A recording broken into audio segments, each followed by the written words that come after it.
Hello, boys and girls. It's wonderful to see you all after we've had our wonderful long holiday.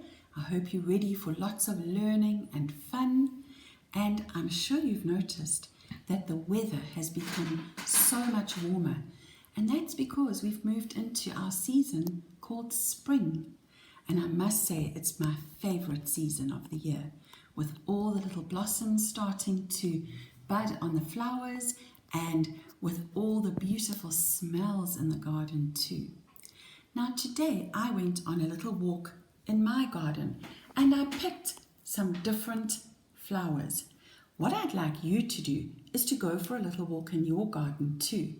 If your garden hasn't got too many flowers in it, what you can also do is ask a grown-up to go for a little walk in your neighborhood and have a look at what flowers you can see.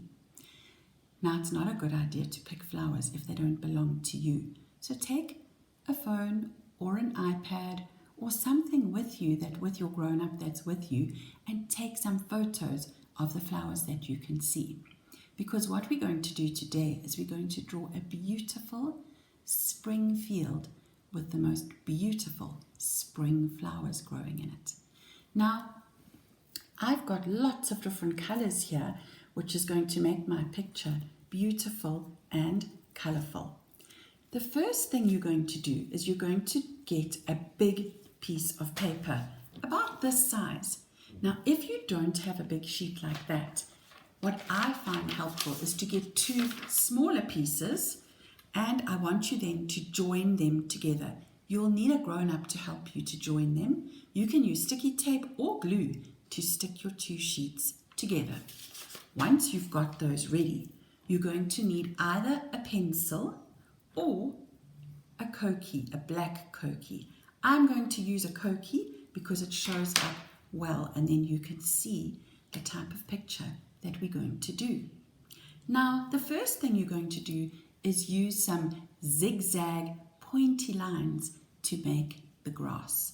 Now, when I do my grass, I'm not just going to do long stripes, because when I looked at the blades of grass in my garden, they've actually got a little shape to them and they go pointy at the top.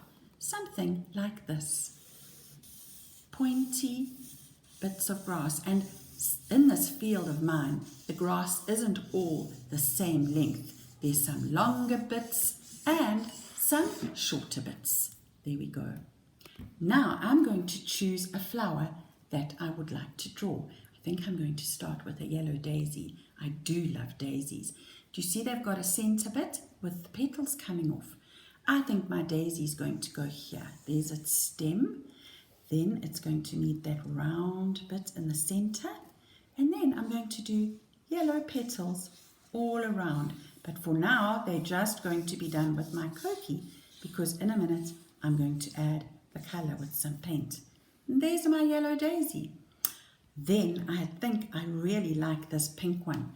Now, can you see that this one, it's got quite a long stem and then it's got lots of little pink flowers on it. I'm going to do it about here. Now, I know that I'm not going to be able to do it exactly the same as this one. So I'm just going to try my best.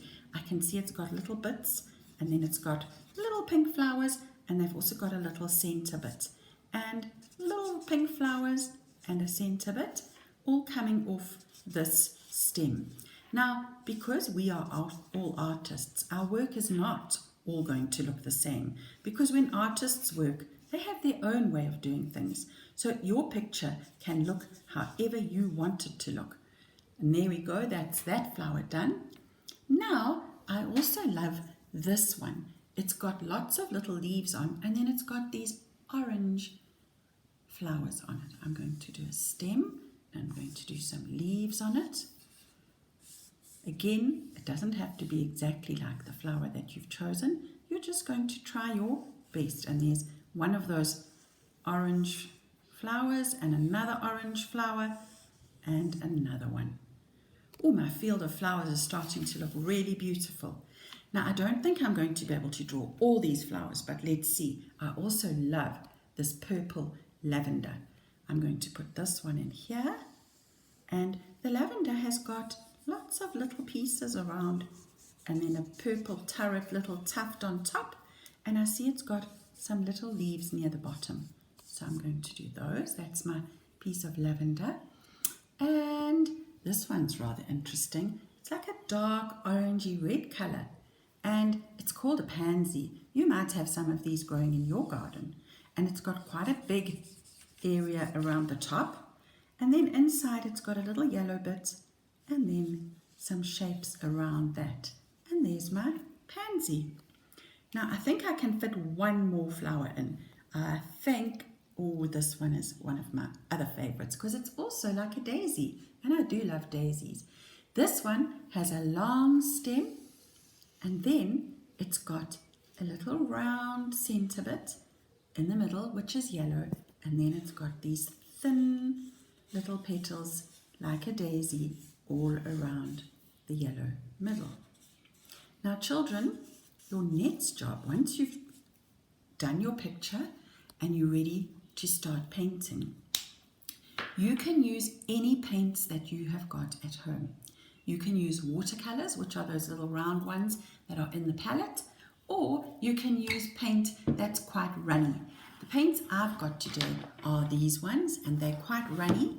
I've got my water so that I can wash my brush. Now I'm going to start painting the grass. So I need some of the green. And of course, you don't want too much paint on. So I'm going to clean up my brush on the edges. And then I'm going to do my very best to keep in the lines of my painting. If I need a bit more water, I do that. Remember, too much water on the brush can be a bit of a tricky thing to work with. So it's a good idea to rub your brush on the edge so that it's not dripping too much with water. Now children, what you're going to do is go very carefully, especially when you get near the point of this long grass in the field, because you don't want the green to go all over. Of course, if you go out the lines a little bit, that's not the end of the world. I just want you to always try your very best. That's what's important. Oh, I forgot to tell you, if you've got different size brushes, I've got a thin one here. What is a good idea is when you get to the bit where it's really thin at the top, you can use your thinner brush. Now, I'm not going to finish all the grass now because I want to do a little bit of my flower part with you. And if I do that, we won't get everything done. Now, you're going to finish your grass, of course, before you send me a picture of your work.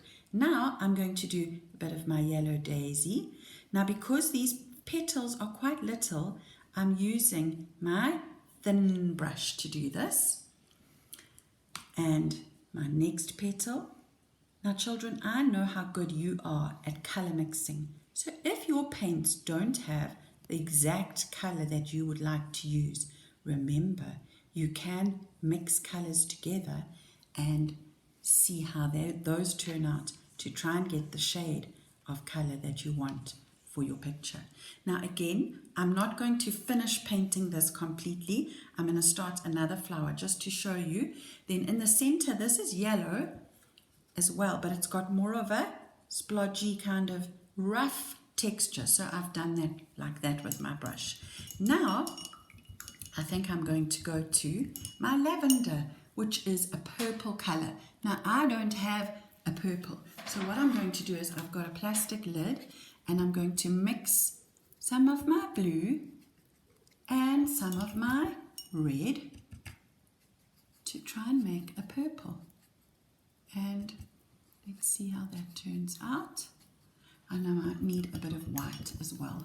So I'm going to put a bit of white there. There we go, that's a purple. And then I'm going to paint my beautiful lavender with the purple. Now children, I don't want to take up too much of your time because I know you need to get your pictures done. You're going to draw your picture, paint the beautiful field of grass, and then do your flowers. When your painting is finished, please take a photo of it and put it on Seesaw.